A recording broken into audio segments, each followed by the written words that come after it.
All right, so this is Kenny Santos out of Toronto, Canada for KennySantos.com. Today we're going to talk about prospecting and how sorry about the noise, how picking apples can really teach us a lot about prospecting. And when you listen to it, it's going to be pretty insightful for you. And it's going to make a lot of sense. It's going to be like, well, that's pretty obvious, but I'm glad that you pointed it out because it's something you need to share with your teams because there's a trend of trying to close everyone that is going on with network marketers that just isn't constructive. So before I get into the content, what I invite you to do is I invite you to do something super simple. I invite you to like, subscribe, share, and comment. It's a very easy way and it's a simple way for you to support my blog and to support my channel. You can do it absolutely free. So go ahead and press the like button and go ahead and subscribe. That way you'll get updated to all of my future videos and content. So how does picking apples really teach us about prospecting? And if you've ever been picking fruits or vegetables, I just picked apples, but just whatever you're picking, you usually, right by over my shoulder there, you usually want to pick the best fruits when you're picking apples. You don't want ones that are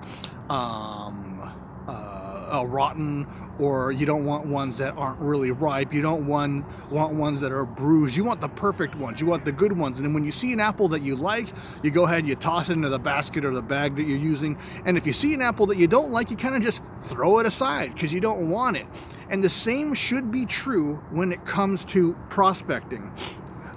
When you are prospecting, you are looking for certain qualities in your prospect. Now, you may want someone who's hardworking. You may want someone that wants to change. You may want someone that is open to an opportunity. There's all these different qualities. And if you see a prospect you like, you're going to try and recruit them. And if you see a prospect you don't like, you should be just letting them go. However, the overzealous network marketer, they try and close everyone. If someone isn't a good fit, they try to turn them into someone who is a good fit. If someone says, well, this looks like a lot of work, instead of thinking, well, this person's lazy, we should let this guy go, they say, you know what, it's not that hard work, you should join. If you join now and save your spot, half of the work will be done for you. You just gotta save your spot and join now. And what happens when you bring someone like that onto your team?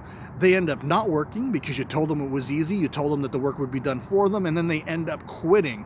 And and it doesn't matter whether it is for someone that's not hardworking or someone that's not open. If someone says, you know what, this doesn't look like it's for me, and you try and convert them, imagine if you did convert them and they did join, but they still don't think it's a good fit. You don't want someone like that on your team. And just like you don't want a rotten apple in your pie, or you don't want a rotten apple in your fruit salad, you don't want bad prospects part of your team. You know that saying that one bad apple ruins the whole bunch? The same thing is bad prospects can leak negativity into your team, and it can and will be disastrous. So you want to be picky. You want to be picky, just like you're picky with your apples when you pick them for when you're fruit picking. You want to be picky with your prospects. You don't want to try and close everyone. You want to try and just close the best. And you might be thinking, well, Kenny, that's easy for you to say, but I need money now. I need to grow my business. I'll grow my business big and then I'll be picky.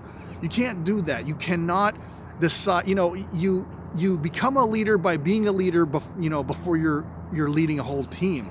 And so you got to be picky now. You can't decide later on that you're going to be picky. You got to start being picky now. And you get to become a leader by being picky. All right. You don't become a leader by growing a big organization.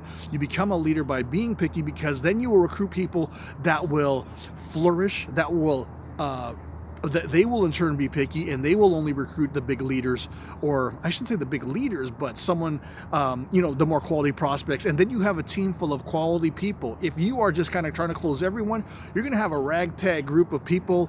Some of them are lazy. Some of them are closed-minded. You don't want anyone that's closed-minded. You don't want anyone that's lazy or any other quality that is not conducive to being a good network marketer. Those are the rotten apples. Now, there's some that just aren't ready yet. You know what? Maybe they just got a new job and they're happy with it, but they may be unhappy with their job 6 months down the road, or they got a new promotion, or whatever the case may be, or maybe they just joined a new opportunity. They may be right down the road, and those are the unripe apples. Some of those unripe apples, no matter how much water you give them, no matter how much sun you give them, they just aren't ready. So don't try and convert them yet. Just wait on them, call on them later on, and maybe they'll be ready then, maybe they won't. And so when you're picking your team, pick the best ones, and don't try and close everyone. Just like when you're picking apples, you don't want to pick all the apples, you just want to pick the best ones. So I trust you got some great value out of this. Again, I invite you to like, subscribe, share, and comment. If you want to see more videos like this, go over to my blog. It's kennysantos.com. You can even put your name and email in, and you're going to get an awesome audio and grow in your business. Now remember this, every day, multiple times a day, the universe sends us miracles.